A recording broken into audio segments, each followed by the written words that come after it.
นี่โอ้สองพ่อเมียนี่นี่อันนี้ต้นพยายามมีพ่ออยู่บ้านอยู่เฮือนเพิ่นเนาะอันนี้ก็ต้นเพิ่นมา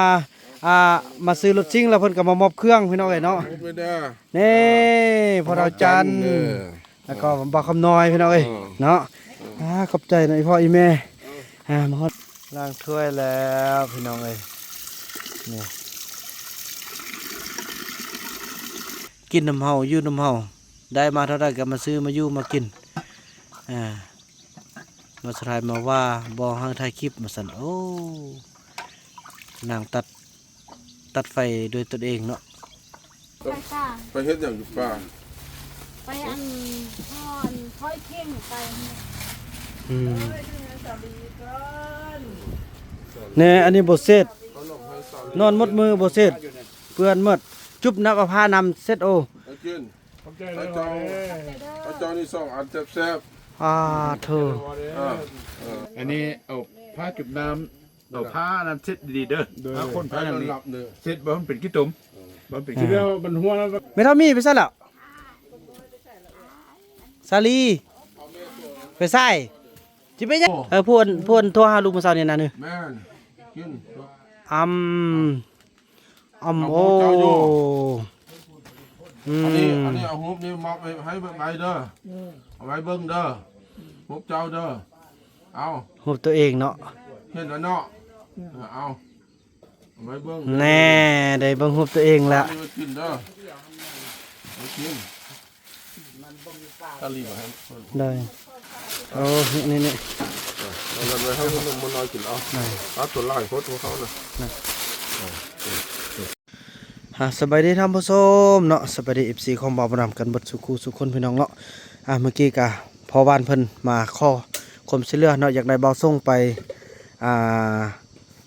ดำนาสวยเนาะไปเพิ่นละพี่น้องบ่ได้เปิดคลิปได้แล้วก็ห่อเอาหมักมีห่อเอาเครื่องอีหยังต่างๆให้เพิ่น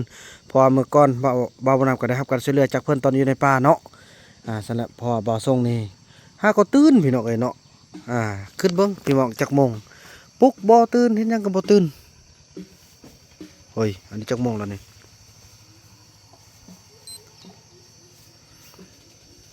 10:15 นาทีพอวานมาจึงพากันไปโลพอวานเนี่ยปุ๊กจึงลุกพี่น้องเอ้ยผ่านไปครับไปช่วยเวียเขาพุ่นเนาะแถวพี่ก็มันลุยต่ออันใดก็พออันใดอดทนละหมอจะฮอดงานใหญ่เขาละมื้อนี้ก็เป็นมื้อนึงที่พ่อเสียงทองเขาจะได้กลับบ้านกันพี่น้องเอ้ยเนาะ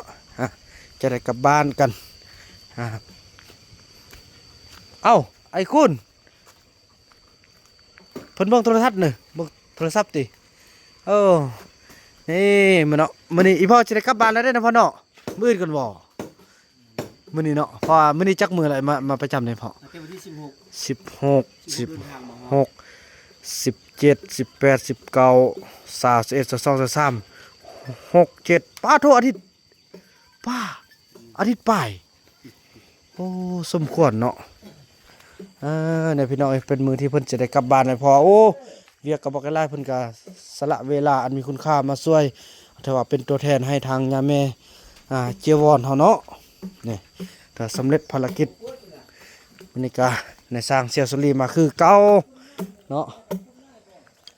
อันนี้เป็นอันลูกไก่ของอันเคยไล่เนาะกับเซาลี่พี่น้องมีอยู่ใน3 แม่แล้วฟัก3 แม่แล้วสัก3 แม่แล้วก็กำลังพากันเอาแบ่งเป็นส่วนตัวของพระของมันพี่น้องให้เขาเจ้าแข่งขันกันเนาะในการสร้างโอ้นอนี่หนึ่งโธ่ออกแล้วเอาผู้ใดตัดหน่อยนะเนี่ยตัดสั้นก็ดอกฮะอันนี้เอามาเลยเอาอันนี้น้องฟันทิพย์ซื่อเด้อแย่จิฟันนี่มันเอาไปแกล้งโอ้ตัดเอาเด้อเอาตึมใส่ป้ายมันจะใส่น้องนกมาซับเอาไหมใส่ตัวป้ายมันนะเสียดายโอ้นี่อยู่นั่นก็มีนะ1 นอหันนี่2 นอโอ้น้องปากกาลายนี่คุณว่านี่เด้อนี่แล้วตัวนี้ก็ตัดเอาเดี๋ยวพอเราตัดป้ายออกนี่ใช่วะ นั่นน่ะนั่นน่ะ โอ้หน่อยยาวเนี่ยเอาไปแกงคือว่ามันไปบ่แม่นเด้เนาะถึงบนอ้อนเนี่ยแล้วก็ทางได้ตึมเอาพ่อแกงก็ส่งมาเมียเฮาน่ะ1 2 3 4เพราะว่าสิฟันออกมันเนาะเนี่ยเคยไล่เพิ่นก็มีแล้วเด้อันนี้ก็โอ้อันนี้เอาคนไปไว้ลุ่มก่อนเนาะน้องเนาะไอ้บอลอันนี้นะเอาไว้บอนอันโยนห่มลังยางหั่นนั่นแหละสิงามเฮ็ดเอาเองน้องเอ้ยนั่นแหละอีพ่ออีแม่เพิ่นก็ช่วยเต็มที่แล้วเด้ มาอันนั้นเลยอันนี้นะเฮ็ดค้างเอานี่ลกยิ้มก่อน มัก อันนั้นเฮ็ดค้างขึ้นอันหลังลกไก่นะ เอ้ยมันก็ห่ม กิน เฮ็ดขึ้นทางอื่นเอากักดีแล้วนึงเนาะพี่น้องเอ้ยป้าเท่ากันบ่มีแม่มาช่วยนี่เสร็จพี่น้องเอ้ยเนาะก็บ่เกิดบ่เงยละแต่ว่าสุดนี้ก็สิแม่นมั่นคงแหละเพราะว่ามีคนมาเบิ่งมาแย่งน้ำลายมีเคยไล่มีนี่โอ้บ่าวเฟืองแต่ก่อนแต่เฮานี่เห็นได้กับตัวเองบ่ทันโอ้เนาะเสียเนาะถ่ายคลิปกับโตเฮ็ดกับโตปบพุ่นปบพี่ตายก่อนได้พี่น้องเอ้ยสุดนี้ถ้าได้เรื่องแล้วนางเลขก็บอกเคลื่อนบ่เงื่อยอีกเทื่อเอ้ยอดทน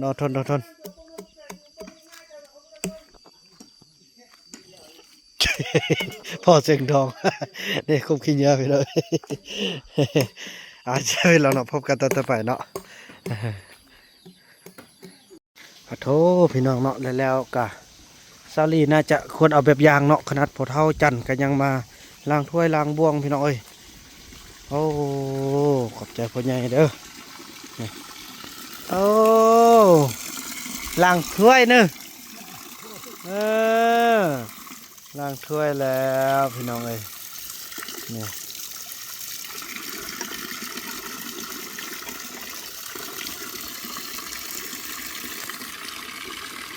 ผู้เฒ่าแท้ๆก็ยังเฮ็ดนำผู้เฒ่ายังเฮ็ดได้เนาะผู้หนุ่มผู้น้อยเว้ายากพี่น้องเอ้ยขอบใจพ่อเด้อที่ยอมมาอยู่นำลูกนำหล้านพ่อเอ้ย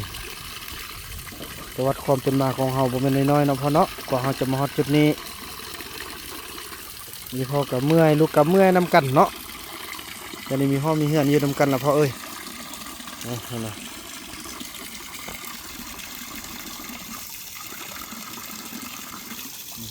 ไอ้คุณก็ไปเสียหญ้าพูนพี่น้องเอ้ยเนาะ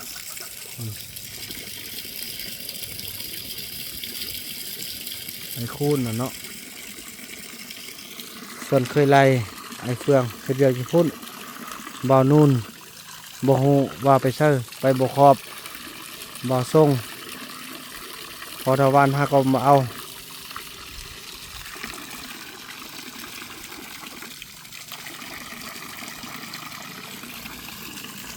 เติมจังน้อยลูกสิได้อันนั้นเนี่ยแล้วก็โหได้นำเติมแล้วก็ปิดเด้จะได้ต่อน้ำขึ้นไปเทิงของเพิ่นเนาะพออีเทิงก็กำลังจะเทพื้นกัน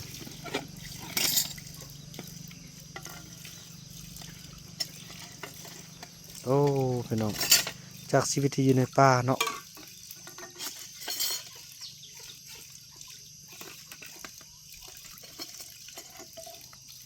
มาสู่ชีวิตในเมือง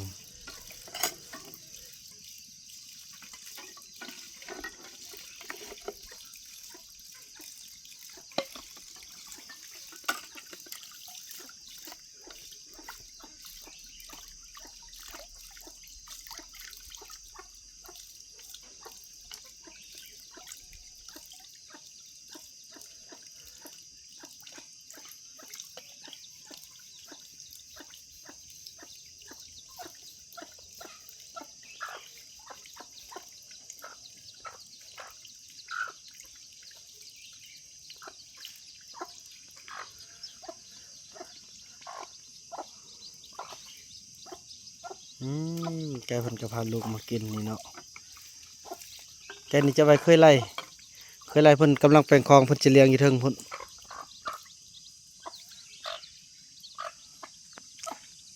ฝากเบิ่งฝากแย่งได้อพี่น้องเนาะฝากเบิ่งโฆษณาให้พระจันทร์เด้อเพื่อได้เงินได้คำมาซื้อบ่ให้อึดข้าวอึดน้ำกันเนาะ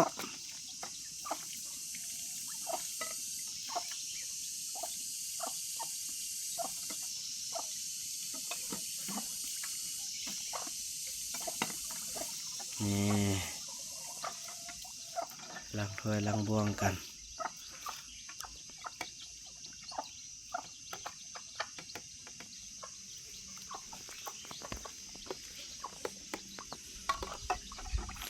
สาวลีแทบบกล้าไปถ่ายคลิปน้ำเพิ่นละ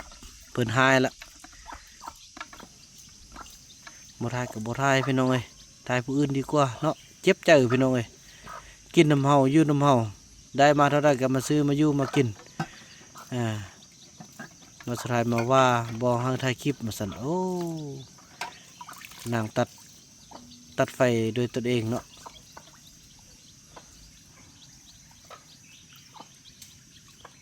เดี๋ยวนี้คิดกินแน่งได้บ่ให้เบานำเนาะแต่มันเพราะว่ายังเห็นอันไอกี่แก้วเนาะเพิ่นมาแล้วเพิ่นได้ของขวัญมาจาก FC เนาะหลายทางมามอบให้ผู้ที่ดุมั่นนะนั่งจุกเลยพี่น้องเอ้ยว่าสมน้ำหน้าว่ะเดี๋ยวนี้ต้องเป็นอยากให้เบานำไทยคลิปนำแหละนะคิดที่ล้างถ้วยล้างบ้วงเบานำบ่ไทยเบานำบ่สนใจเอาไปมาแล้วก็เป็นบ่เฮ็ดคือเก่าเบาหนักบ่สนแล้วพอได้ยินคำเบาผู้เกี่ยวว่าแล้วก็เจ็บใจพี่น้องเอ้ย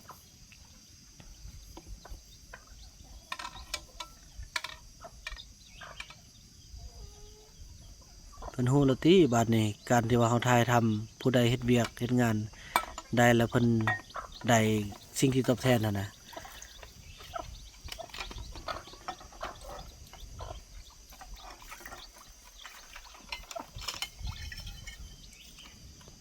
จังซี่แหล้วพี่น้องได้ทายทำได้เงินจาก YouTube กลับมาแบ่งซื้อข้าวซื้อน้ำให้พอต้องเหลืองให้กระเจ้าเขาแหละแล้วก็ครอบครัวบางบุญน้ำเนาะพี่น้องเนาะค่าเน็ตค่าเดินทางหลายๆอย่างไม่คำกล้วยกล้วยคำไม้พี่น้องเอ้ยบ่แม่นว่าได้มาแล้วก็สิเพื่อพอต้องเรื่องหมดบ่แม่นได้มาแล้วจะเพื่อบางบุญน้ำหมดเนาะก็บ่แม่นบางบุญน้ำก็มีการแบ่งจังซี่แหละทางใดก็มีทั้งครอบครัวพี่น้องเอ้ยโอ้ไก่อยู่ในคอกสบายละบาดนี่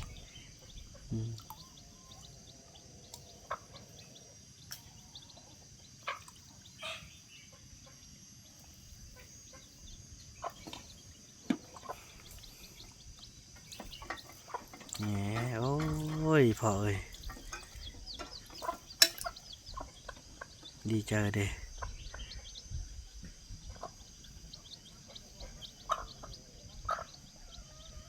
เติบจะน้อยก็จะได้เกี่ยมไปสำรวจอันใดก็พี่น้องสำรวจอันเฮือนทุกยากรวมที่ว่าจะพาเบาเตียงทองไปเนาะเพราะว่าเราเป็นพื้นที่เราเป็นเจ้าถิ่นเราต้องเช็คว่าบนใดปลอดภัยแล้วก็สะดวกสบายในการที่ว่าไปช่วยเหลือนะพี่น้องเนาะเบาบนนั้นก็จะได้ไปเช็คตึมอีกครั้งเพราะว่าก็ได้แจ้งทางบ้านทางเมืองกันหมดทุกคนแล้วเนาะเพิ่นกับพร้อมได้พี่น้องโอ้ดีใจที่มีสายบุญทางภาคใต้เฮามาช่วยเหลือภาคเหนือโอ้ยเบานำกับเป็นสับกับเป็นสะพานบุญนั่นแหละพี่น้องคือกับแบบรับเงินรับคำจากFC จากพ่อแม่ต่างประเทศมาให้พอต้องเรื่องนี่แหละภูมิใจพี่น้องเลยเบานำโอ้ดีใจบุคคลบุคคลน่ะสิมีมื้อนี้เนาะที่ทีมงานเฮาจะขึ้นมาแล้วก็มาช่วยเหลือเฮ็ดเหล่าเนื้อพี่น้องเนาะ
การปกป้องลูกพี่น้อยนะ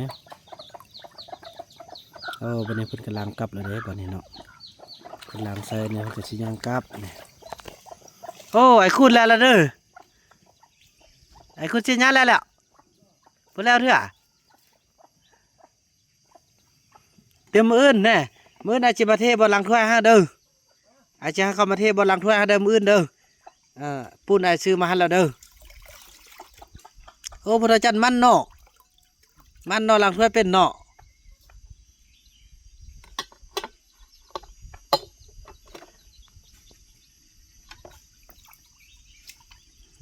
พี่น้องเลยฝากเบิ่งโฆษณาให้พ่อตู้จันทร์เฮาได้เด้อนี่มึงโหนะพี่น้องเลยเนาะคือถ้าว่า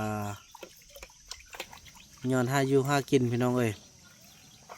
หลายคนคือพ่อข้องอันออกโอ้ไปยังนี่นะฮานอเอาลูกแว่นไป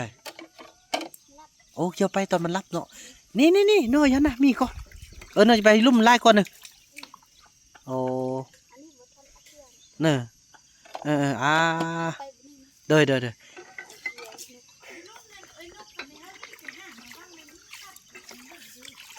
นี่พากันเอานี่ก็มีก่อนนี่น้องมีนี่แหละขึ้นไปเอาเชิงแดกก็มีเดี๋ยวน้องนกพากันไปเอาเด้อน้องนกก็จะไปเด้อปุ๊บไปดิโอ้นี่แกงกันก็ได้น้องนี่ไอเห็น3-4น้อยอยู่นะไอตัดปาดน้อยนึงขนาดไปเอาไปบันเทิงกันเนอะเอาเสียมไปได้ไหมพากันได้อู้พาดิบ่ได้มันได้ตื้นโอ้ยสติกกับมันนะพี่น้องให้มันหาอยู่หากินสวยอากาศตอนลูกนอนเด้พี่น้องเอ้ย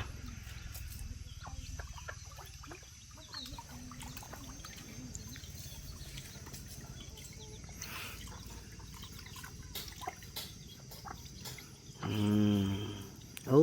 นำเสด็จดีๆได้โดนๆแล้วก็มาออกกำลังกายนั่นนี่นางติ๊กเด็ดสุดยอดพี่น้องเดี๋ยวนี้นะเป็นคนที่ว่ามีจุดดีหลายอย่างเนาะจุดดีหลายอย่างเลยจุดเสียก็มีแต่ขี้เกียจหน่อยนึงเขาว่าหน่อยนึงกับโบราณแหละเดี๋ยวนี้เปลี่ยนแปลงหลายแล้วลงจากที่ว่าใดยังต่างหลายอย่างนะครับเนาะผมก็เริ่มยาวแล้ว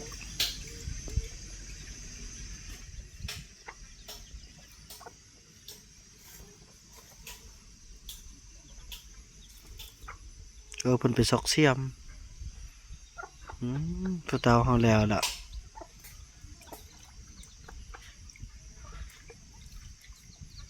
ทางรีแทนนอนบลุกปานนี้เฮ้ยพี่น้องเลยบังไหมพี่น้องจะกินข้าวหรือบ่กินบ่ฮู้นอนอมอยู่ในห้องหมดละเดี๋ยวนี้มีอันล็อกประตูแห้งปุ๊ก11 โมงไป1 นาทีละมันเด้อน้องเด้อป้าจะได้กินบ่เนาะ สวัสดีเสือกาตอนลูกนอนเนาะพี่น้องเนาะดีใจเนี่ยบักอันนี้ลูกจิตอกยัดบนหมู่แม่เนาะละ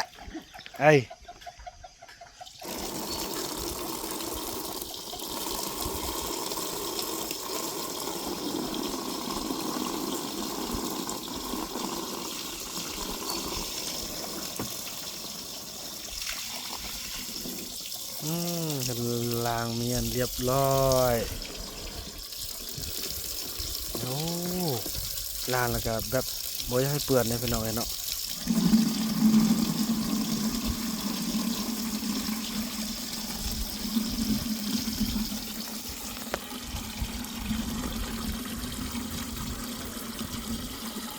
ทางนี้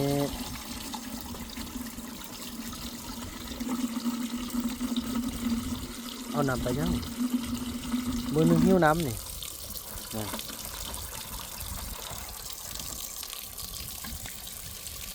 มือหนึ่งตัวหิ้วน้ำมือหนึ่งตัวหิ้วคู่นี่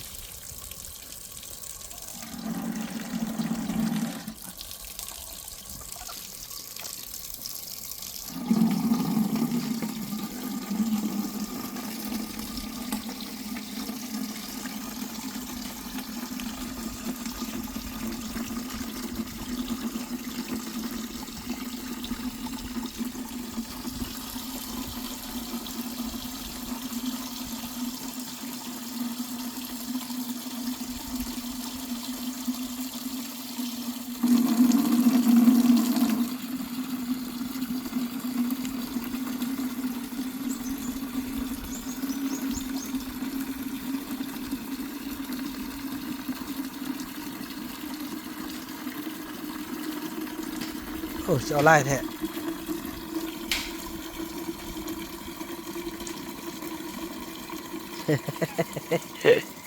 เนี่ยเกาหัวนั่นน่ะ โลน่ะบอกกันไล่บ่แพ้ตีโอ้โถเอาแพ้บ่นำจนเต็มจากอ้ยโอ้เอ้พี่น้องคือเห็นบอกภาพตอนนั้นเราหิ้วกระตุกเนาะแต่ว่าตอนนี้หิ้วอันนี้พี่น้องเอ้ยเนาะโอ้พวกเราได้เห็นคลิปแรกอาจจะเห็นเนาะเบาน้ำได้ย่างน้ำลังพระจันทร์อุ่นสตุกเจ้านกเพิ่นก็เมียนขี้เหงื่อพี่น้องเอ้ยเนาะส่วนเบาไล่ทำงานอยู่พุ่นเซาลีนอนบ่ทันตื่น no no no no no ไม่เอาแบบนี้ไม่ได้เลยโอ้พระจันทร์เพิ่นเนาะโอ้ไอ้คุณเฮ็ดหยังไอ้คุณโอ้เพิ่นแปลงโจกโอ้เพิ่นเปิดเพลงพี่น้องเข้ามาบ่ได้เนาะคุณทางเพิ่นก็เคยไล่เบาเฟื่องบ่เฟื่องไปใส่อีเฟื่องเด้ไปหยังอ๋อเป็นพ่อเสียงทองเพิ่นไปซื้อเครื่องพี่น้องเนาะแม่นเพราะนี่เป็นถือว่าเพิ่นขี่รถจักรได้เนาะพอเสียงทองเอาเป็นมือขวาทรงนี้นะไปใส่ก็เอาไปนำเลยไปจับนี้จับนั้นสวยเนาะพี่น้องพบกันต่อไปโอ้พี่น้องเอ้ยอันนี้ก็ยาบ่พุกแล้วพี่น้องเอ้ยเนาะถือว่าตอนนี้ทางไอ้ใหญ่เขาก็ได้นำพาทีมงานมาเทให้มันแล้วทอมื้อเช้านี้ก็ถือว่าได้สั่งทรายกับอันนี้มาลานกิฟไอ้ ลานกิฟเนาะมาส่งซ้ำลานกิฟพอได้ช่วยพรทางมางบประมาณเขากำมืดแล้วเนาะมันก็ได้ช่วยกันเนาะหนึ่งเนาะเพราะว่าปูนนี่บางนำก็ช่วยลั่งละ4 เป่าพี่น้องเนาะเป็นอยู่1 ต้นเนาะเพราะว่า4-5 ซาวต้นหนึงมี20 เป่าก็ถือว่าถึกอยู่1,800,000เนาะแล้วมาบวกใส่หินนี่ก็1,000,000 กีบเป็นอยู่2,800,000 กีบพี่น้องเอ้ยจกขึ้นจกฮอนมาช่วยพัฒนาช่วยกันพี่น้องเนาะโอ้โถนี่สาวติ๊กมาแล้วเนี่ยโอ้บุญหลอดเนี่ยรถติดแน่เนาะกำลังจีเทพี่น้องเทบนหลังเพื่อนลงบวงเพราะว่าเห็นพอเราจันเพิ่นลงมาล้างแล้วต้นสาดเนาะไก่โอ้ไม่ยั้งอันนี้นะปอไม่ยั้งว่าอันนี้นะเปิดเท่าล้างหน้าแล้วล้างแล้วชี้แค้วแล้วกินข้าวเช้าแล้วนอนหลับกินต้นแล้วข้าวเช้านะโอ้นอนหลับห้าก็ตื่นโอ้เมื่อยบ่นอนหลับได้นะ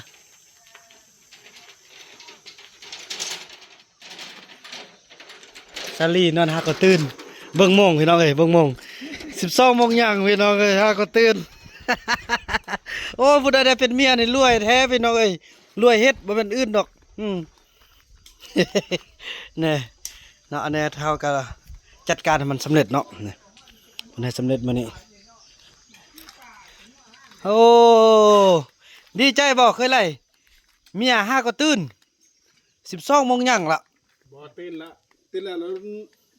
ล้วข้าวละให้กินข้าวละนอนมาไม่เน้อด้วยโอ้ไอ้คุณเฮาไอ้นู่นโอ้โถคือคนเมืองเราได้พี่น้องไหมแข่งข้ากับเกี้ยงแล้วเดี๋ยวนี้เนี่ยพุ่นน่ะเขาแกส่งทิมกวนเขาเนอะเสร็จแล้วเป็นเสร็จแล้วคุณแกส่งน้องแกอยู่บ้านเท่านะแกเราเฮ็ดเสร็จแล้วน้องเอาส่งซามานุงเอาแกเราช่วงคือสอหามุดบ่เห็นแล้วโดนกระปะค่อยเลยเสื้อมุมไปเสื้อมุมโอ้ตายแล้วยุ่งกันพุ่นน่ะนั่นพอเท่ามีทันปาดโอ้แค่คือข้าวแล้วน่ะ4 คู่มือเด้อแน่เริ่มสิข้าวแล้วโอ้ยคันแต่งตัวดีแล้วก็มัน มันก็งามกว่าคนลาวเขาอยู่นอกก่อนนี่น่ะ ตื่นมา แม่ เสื้อหาวส่งก็บ่มี ปอหมดแล้วเนาะเขาเห็น ในบ้านอีกจบ ปอ เจ้าในบ้านเห็นปากบ่อย โอ้ตายนี่เฮ้ยเพิ่นไปเมาอยู่เงินบ่เท่าเพิ่น เงินเข้าอีก แสดงเห็นลูกสาวเพิ่นน่ะนี่งามบ่ งาม โว้ว้าตายคักบาดอย่าเออ เคยแล้ว แต่สมพอตะลองไปเมายามได้ก็ไปนอนไปเฮ็ดไปสิได้เมื่อยมากกับมาแว่นอนหั่นโอ้ยสิได้เป็นอันเคยของกันในบ้านเฮาแล้วบัดนี้พี่น้องเอ้ยเนาะนุ่นเคยไล่เพิ่นกระทางอันนี้ลงหมดแล้วอันนี้ลกส่วนตัวเพิ่นนี่นะโอ้หมดจนใดเนาะป้าโทเอาก็ดีไปอีกแบบหนึงพอเฮ็ดให้เป็นของเพิ่นของมันพี่น้องอันนี้ก็ถือว่าครอบครัวแรกที่ว่าได้แยกตัวพี่น้องเอ้ยก็คือครอบครัวของอันเคยไล่เนาะการนั้นเขาก็เบิ่งแบบส่วนรวมโอ้พี่น้องเอ้ยหลังจากอันทำมาก่อนเมาแล้วแล้วนอนไอ้คุณเลยไปแก่ทรงแล้วบ่ฮู้เลยตอนแก่ทรงน่ะ บ่ฮู้เลย ป้าแล้วลูกตื่นเช้ามาเช้าบ่เห็นลูกตื่นเช้ามาเช้าบ่เห็น นึก เขาสิเห็นบ่คือตอนกลางคืนตอนเขานอนป่าน่ะเขาสิเห็นบ่บ่เห็นพอเฮานอนเด้อเนาะเขาบ่เห็นเนาะเออ บ่ฮู้นะบ่ฮู้เมื่อ เน่ะ ไอ้คุณนิดมาเฮาปักบุ้งบุ้งบุ้ง ไอ้คุณไปยอกมันยอกแล้วละทรงแล้วไปเสื่อง เอาสองเทื่อแล้วโอ้นี่นะมันแก้ส้มอันนี้ทิ่มมัน เอ้ยจะได้บอกกันก่อนบ่เฮ็ดได้นั่นนี่นะ ถึงเอา ได้ ถ่าย แกส่งเอาเสื่องเอานอนเต่ง เออ มื้อนั้นก็นอนนี่แก้ส้มหมด หมดแล้วบัดนี้ผู้สาวเห็นผู้ แกนะปิ้นก้นขี้ดำ ผู้สาว ไปถ่ายรูปมื้อนึงปิ้นค่อยมากไปถ่ายรูป ผู้สาวเห็นนี่ผู้สาวบ่ผ่านตินั่นนี่เห็นมันเป็นลักของเกวดนั่นนี่น่ะ ปักไว้ก่อนไปรู้ซอก เออ ไปเห็นอยู่ อันนี้ นี่ คือลีลาแล้วก็การ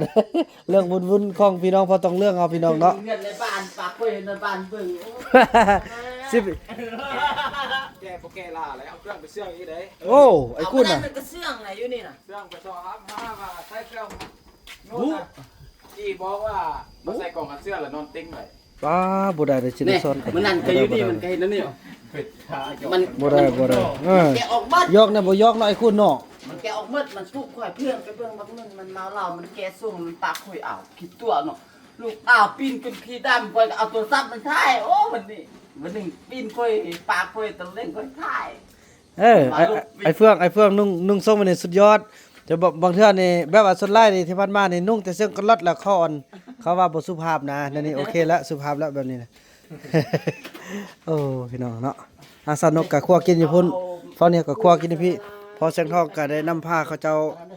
ไปบุกนั่นต่อพี่น้องอีกทางไปเนาะ บ่มีทานบ่สุกก็ ว่ามีงานทำมันสำเร็จกันมื้อนี้พี่น้องก่อนพอแสงทองจะกลับบ้านกันเนาะ ไปบุรี พี่น้องเนาะหลังจากที่พอแสงทองเพิ่นได้กลับแล้วเนาะพี่น้องเนาะเพิ่นกลับไปแล้วพี่น้องก็พากันสรุปผลงานกันเล็กๆน้อยๆกลับไปแล้ว แต่ตอนนี้พี่น้อยเนาะก็มีทาง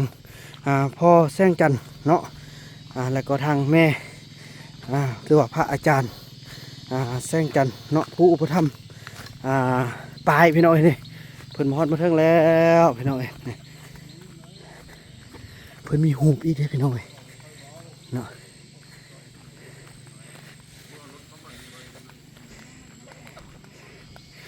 สบายดีแม่สบายดีโอ้ทมอนมาเถอะแล้วสบายดีพ่อหน่อยสบายดีพ่อในโอ้เพิ่นมีหยังนี่มาตอนมีสาลีมีฮูบโอ้ขนมแดหน่อยโอ้อันนี้ฮูบพ่อว่าโอ้เน่จะได้นี่โอ้สองพ่อเมียนี่อันนี้ตอนไปยามมีพ่ออยู่บ้านอยู่เฮือนเพิ่นเนาะอันนี้ก็ตอนเพิ่นมาซื้อรถซิ่งแล้วเพิ่นก็มามอบเครื่องพี่น้องเอ้ยเนาะนี่พอเราจันทร์แล้วก็บ่คำน้อยพี่น้องเอ้ยเนาะขอบใจหน่อยพ่ออีแม่มาฮอดมาถึงไปพ่อเข้าไปหน่อยไปกินน้ำกินไหนกันพ่อเอ้ยโอ้เลยนี่แหละบ่อนสิจัดงานพ่อนี่นะเราสิจัดงานมื้อวันที่อันนั้นเพิ่นเฮาต้องเรื่องแบบโบราณเฮ็ดไว้แล้วบ่เริ่มมื้ออื่นว่าสิอนามัยแล้วก็เริ่มเอาบ่ตองมาใส่พ่อหน่อยโดยแม่นแหละอัน ก้นไล่ออกแม่น้ำนี่มันว่าคักนี่เนาะโดยแม่นแหละโอ้รถมาเหยียบแล้วมันนั่นนี่ เอาไปเนียนไว้เฮือนทันก้อนแล้วก็ สิ้นเพิ่นนี่ก็ได้ยึดไว้และเด้เพิ่นสิไปป่าสุดนั้นยึดไว้เลยบัดยึดจากบัดเข้างานนั่นแหละจริง โอ้เสีย ๆ ก็ ให้ ไปก็เอาไว้ดอก บ่ ชุดนี้เอา เห็นอันเห็นอยู่ย่างเห็นคือคิดแต่ว่า อ่าเด้อรถเด้อ อันนี้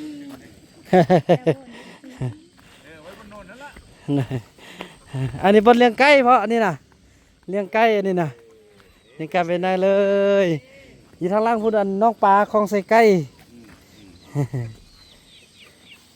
มีหัวอาหารหนึ่งเชื่อมอยู่ที่ อ่า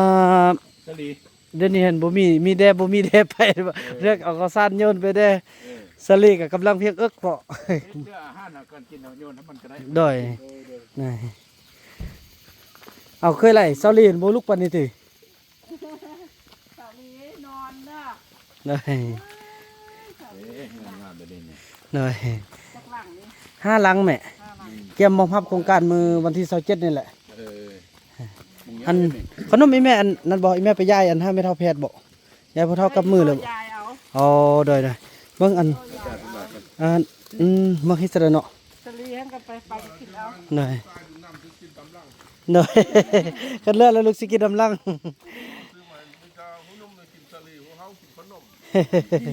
เอ่ออันนั้นคนงานเพิ่นอันจ้างมาเฮ็ดอันนั้นพอมา มันเฮาต้องเรื่องตินั้นต้องเกี่ยวตินะ ต้องเกี่ยวอยู่บ้านเฮา เออเฮาต้องเกี่ยวเนี่ย พอดีเอาเพิ่นมาเฮ็ดนั่นช่วยโดยโดย การขนมให้เฮาก่อน โดยโอ้ยออกมาจากประตูแล้วออกมาจากประตูแล้วนางเอกเขาน่ะเดี๋ยวพอเส้นขึ้นได้เส้นพอนี่แหละเฮือนน่ะอันนั้นไม่ได้แขกมาแล้วนะอ้ายเพิ่นได้เฮือนอ้วยมีเฮือนงามแต่เฮ็ดอ้วยอ่ะ ได้ฮูบเลยเอามาให้เลยได้เฮาจ่ายมาให้นะฮูบเส้นเด้อ อันนี้กินไปจะกิน เอาให้ฟังเด้อแม่เด้อ อ่ะผมนี่ไปไว้แล้วเนาะโอ้บ่มีหุบสนกสำนอเป็นมือกองตอนนั้นโอ้น้องจำหายเด้นี่เออ ไปป้าหมูมาลูกเขาไปป้า ไปป้าเขาเด้อ ลูกเขาไปป้า ไปเฮ็ดหยังอยู่ป้า ไปอันพ่อนค่อยเข่งไป อืมเนี่ยอันนี้บ่เสร็จ ขนมให้สาวน อนหมดมือบ่เสร็จเปื้อนหมดจุบนักเอาผ้านำเสร็จโอ เอากิน ขอบใจเลย เอาเจ้านี่2อันแซ่บ เธอ ๆขนมแซ่บแม่นี่ ขนมแซ่บแล้วไม่ได้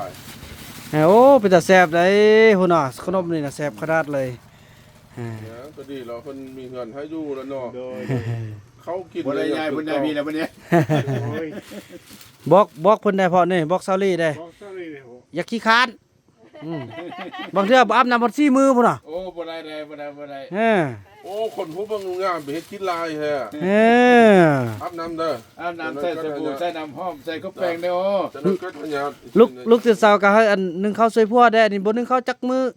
เขาเลย บ่ได้ บ่ล้างถ้วยเดี๋ยวนี้เริ่มล้างแล้วเนาะ เริ่มล้างเลย พยาเขาเป็นค่อยไปมึงเว้ากันแห้งหลายเฮ็ดได้เฮาก็เฮ็ดเพื่อเฮานี่แหละ เลย เขาสบายแล้วก็ดีเนาะเนาะ ไปวะ สบายเนาะบ่ฮ้องเพลงให้ฟังแล้วมื้อเพราะว่าอารมณ์บ่ดีเนาะตื่นใหม่นึงเมื่อกี้ฮ้อง มันตกกับพยานนะบ่เนี่ยมันตกกับพยานนะ เป็นแม่เท่า เดี๋ยวน้อย เดี๋ยวไม่ได้เพชร อาห้างกัน เดี๋ยว ซื้อสังกะสีมาใส่โดย อันนี้เนี่ยลุงใหญ่อันที่น้องอันเฮาน่ะนี่เบิ่งคือกันเบิดก่อนหน้าตาแล้วก็ตาเนี่ยมั้ยตาแล้วมันตาดีนะไปขึ้นก็เห็นหงมัดเนี่ยเนาะ แบบจ่ายเงินไหมจ่ายเงินนี่ไป ป้า เมื่อ เลย คืน เนาะ ไป ผู้ใดนอนจิบนะ เอาเมียนเด้อเอาเมียนติดแบบนี้ได้นี่ติดผู้อื่นมาแล้วใครเห็นนำอันนี้ติดนี้ อันนี้ที่เขาวิธี เอาเชือกนี่มา มัดในนี้นะมัดในนี้เราห้อยเหล็กนี่ไหม นี่แล้วก็บ่แต่งงานน้องเด้เอามาเฮียงหั่น อันนี้ก็ได้ นี่พอบนนี้พอดีเนาะถึงเนี่ยเนาะ จกมัดก่อน หรือบัดบัด พอดีเนี่ยก็เริ่มงามแล้วเนี่ยพอดีเนี่ยเห็นบ่อ่า การตกแต่ง ยังมัด มัดก่อน แล้วก็เบอร์แต่งงานน้องกันเด้นี่ อันนี้เอาผ้าจุ่มน้ำเอาผ้าน้ำเช็ดดีๆเด้อผ้าคนผ้าอย่างนี้ หลับเนื้อ เช็ดบ่มันเป็นขี้ตุ่มบ่เป็นขี้แล้วมันหัวแล้วก็จะไปมาเป๊ะบ่ใช่นะ ใหญ่แล้วให้มันกินให้มันนำมัน โดยอันนี้สลีเด้พ่อสลีนี่เขาย้ายกันเด้อย้ายกันเด้อ ได้กันกินเด้อ น้ำแม่จานไหม อ่ะ เป็นหัวหน้าพุ่งอยู่ ใจ ได้ เด้อไอ้ โดยพูละทงเด้อพูละทง โดยคือกันละ อันนี้พอลุงมานอนเฝ้าพี่เลยเด้อพ่อเอ้ย อันมักอันนี้นะน้ โดย ำพอจานกินลงเบิ้งแล้วก็บ่แม่นว่าเรามันเป็นมักที่บ่สุกบ่หรือมักดิบบ่อันนั้นนะ มงวัน ม่วงบ่ม่วงมันนะ โดย บ่กินมื้อนั้นน่ะมันคล้ายคือกับมะม่วงเขาขึ้นมะม่วงดิบถ้ามันสุกขาต้นมันล้นแล้วมันจะแซ่บมัน โดยกระดูกสุกดีแล้วแซ่บก็อันเบิ่งอันนี้ลูก5เม็ดเท่าแพทย์ก่อนเนาะเอ้ยเม็ดเท่าแพทย์เอ้ย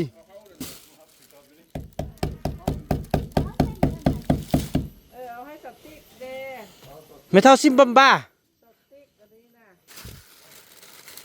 เม็ดเท่ามีไปซะแล้วบ่จิเอาไปนำกันเม็ดเท่าซิมบัมบ้านี่นะกลางคืนแล้วบ่นอนแต่กลางเว้นเม็ดเท่ามีไปซะแล้วสาลีไปใส่จิไปยังย่อไปใส่โอ้ต้นสกันอีกว้าเม็ดเท่าแพทย์ต้นใส่ว้าเม็ดเท่านี่นะบ่ได้เรื่องฮะ ไม่เท่าเอาไปนะ เลยโอ้ เอา เลยฮะ เรากิน อีพอมอบขนม สองคนนี่ หน่อย เอา ขอบใจเห็นแน่จบไปโอ้ยังพอเราจันเนาะยังพอเราจันบาดนี้อันนี้พูดไปได้ไหมโอ้ไปหาพอเราจันเลยอันนี้นะนี่ ให้พ่อเขาจับเนาะ เลยกับไอ้คำน้อยเอ้ย กับไอ้คำน้อย ไอ้เซกโลโซพี่น้องเอ้ย คือขนาดได้คือเซกโลโซขนาดเปาะเนี่ยเปาะพอเราจันอยู่ทางนี้เปาะ กันเนาะ หน่อย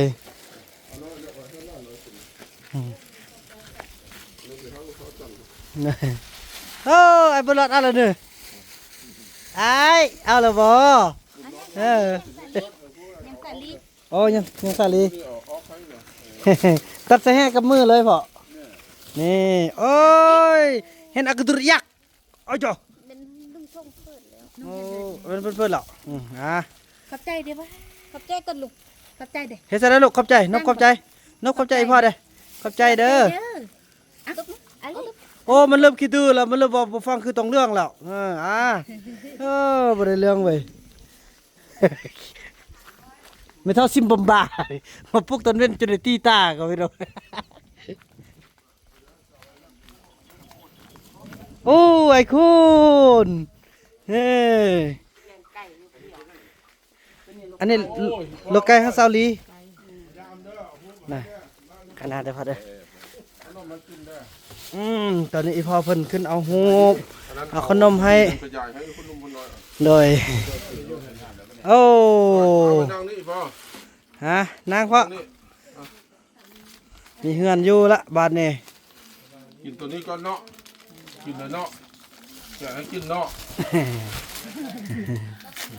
ขึ้นฮอตอยู่เด้อหักอยู่เด้อหักลาย โดยอันย่าของลูกนี้ฮูกับพ่อ โอ้ เพราะว่าเราอยู่บ้านหดสะอาดตะเก้าบ้านหดสะอาดตะเก้าหนาเดี๋ยวนี้เราอยู่ปักใต้หุ่นแล้วเราฮูเจ้าอยู่ พูดโทรหาลูกมื้อเช้านี่นะนี่ แม่นกิน โอ้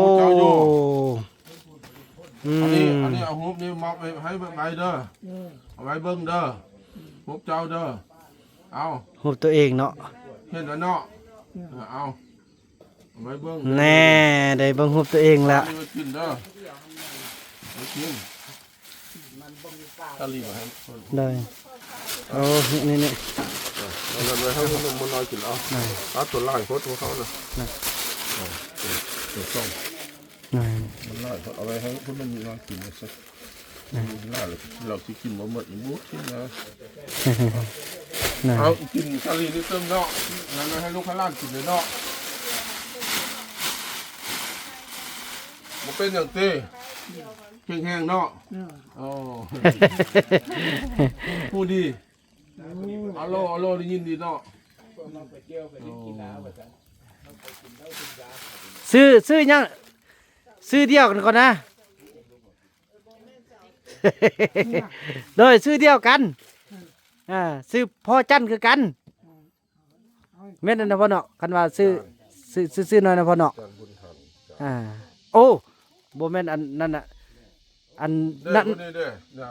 นามสกุลนะพ่อเนาะสิจันนะ หูนี่นะเนี่ยหูเจ้านั่งเลยเนาะ เราค่อยบ่ยอกจะว่าหูเบ้าเก่านี่แล้วก็หัวเนี่ย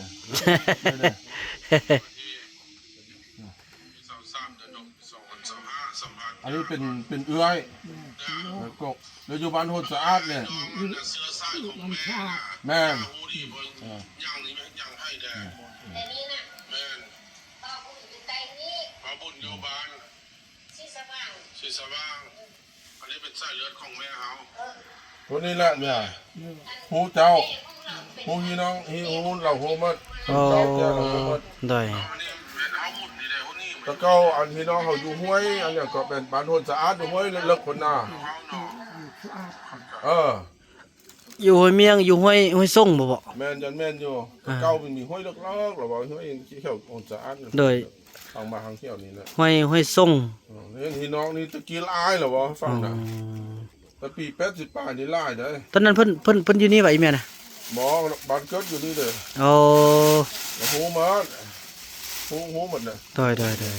เพราะคนรุ่นเจ้าเราหูหมดเลย ได้ เรื่องเด้อเอาไปเอาน้ำมาให้เราเนาะน้ำต้องเลยเนาะ น้องนกอันน้ำเฮามีบ่น้ำป้องอะนะอันอยู่เฮือนเทิงหูได้โนหยังถ้าเป็นป้องใหญ่เนี่ยบ่ได้มาเอาอีพ่อกินน้ำได้ บ่น้ำให้อยู่รถมีแล้วเอามาให้อันตูนี่กินได้ยังเราแขนขนม เอาเบิ่งแม่ลุงนะขึ้นเบิ่งแม่อายุ80ป่าเลยเบิ่งนี่เนาะ เนาะแม่นเลย พวกเอามาโชว์กับหมู่เนี่ยพวกเนี่ย แม่นเลยผู้ชายผู้โซก็หมู่ แล้วผู้หญิงนั้นผู้ใดอยู่คนหนึ่งผู้หญิง อยู่เมทาแพทย์น่าจะ ข้าวว่าคือว่าตะเก้าให้เสียจนดนนั่นว่า ไปดิกินขนมเขามีแห้งมีเมทัลบ่ บ่มี นี่เนาะแม่เราเนาะ เมทัลเสียแล้วเนาะตายแล้วเนาะ ตายแล้วเขาเจ้า ได้หาซาลาวได้ลายบ่ ปักเป็นบ่ภาษาลาวนะ บ่เป็นบ่ได้บ่ บ่ได้น้อยนึงหูน้อยนึงเนาะ อันนี้ฮู้เพิ่นเนี่ยมันฮู้เจ้าบ่นี่ นะหูพอเฮาจันเนาะ เป็ดสิไปเลยนี่ น่าจะซ้ำนั่นล่ะพ่อแม่จนออกมึกจกออกมึกอย่างมื้อนั้นเนาะหน้าออกมึกแล้วแสดงว่าแก่พอสมควรได้80ปลายแล้วเนาะ เ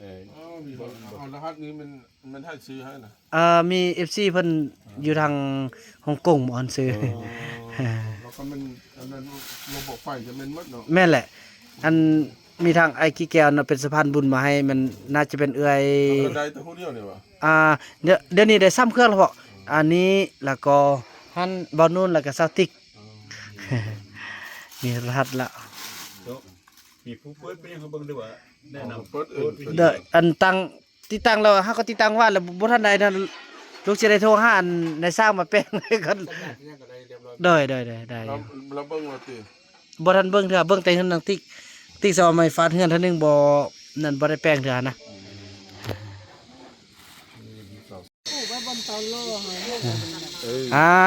อันนี้ที่ว่าบ่มีหยังไปฝากเป็น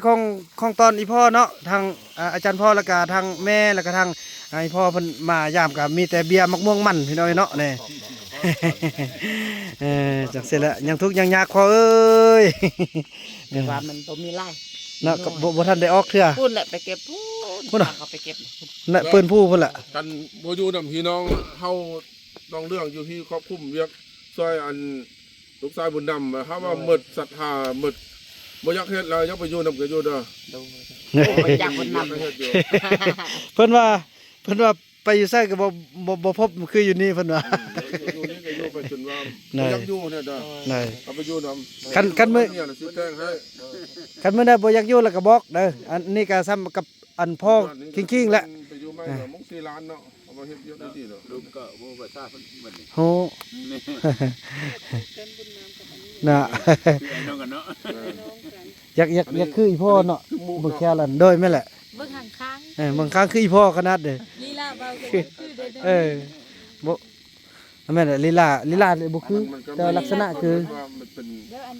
เป็นบุพเพสันนิวาส แม่เนี่ยสั้น การเวลามันก็ดึงมาหากันอันนี้แหละ ๆแม่นแหละ เกิดคนละบอลละที่ซื่อ อืม อันนี้จะซาดนะจึงว่าเจอพบกัน แม่นให้โอ้ เวลามัน แม่นถูกต้องเลย เพราะมันเป็นเหตุบังเอิญในทุกอย่างพบกัน แล้วคืออันนั้นพ่อ คือหน้าอันพ่อลูกน่ะ อยู่บนกลางน่ะ คือเบื้องข้างแม่นอ้อยต้อยเลยเออโอ้แท้โอ้บุกโดยเด้อพ่อเด้อโดยสาธุอีพ่อแม่คือกันเด้อรับปลอดภัยมื้อวันที่27มาหาลูกเด้อ คนเจ้านี่ก้าวกึ่งกับนี่ไปตีมวยห้างกันตีมวย เขาบ่ซ่อนแล้วเราไปตีมวยเขาไปซ่อนเราเฮ็ดเวียกนะ เด้ออาจารย์พ่อเด้อเดินทางปลอดภัยโดย หลายบอลติดกัน โดย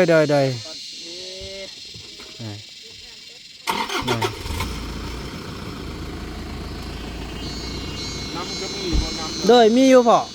น้ำไส้มีบ่ สาบุคุณจักเทื่อเลย บ่ดูดเอานี่ โดยไม่ละดุดเอาบาดาลขึ้นได้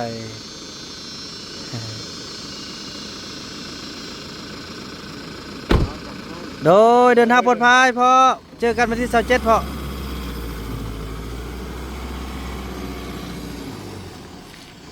โอ้เนี่ยจบภารกิจไปเนาะดีใจแหน่เพิ่นสิมาอันนั้นเด้เพิ่นสิมาหาเฮาว่าเจ็ดบัดเซินแต่เพิ่นก็บ่เอาเนาะเป็นเจ้าภาพนำกันก็ถือว่ามีหยังก็เฮาจังซี่แหละสั่งสอนนางลีหั่นแหละอันหยังก็อย่า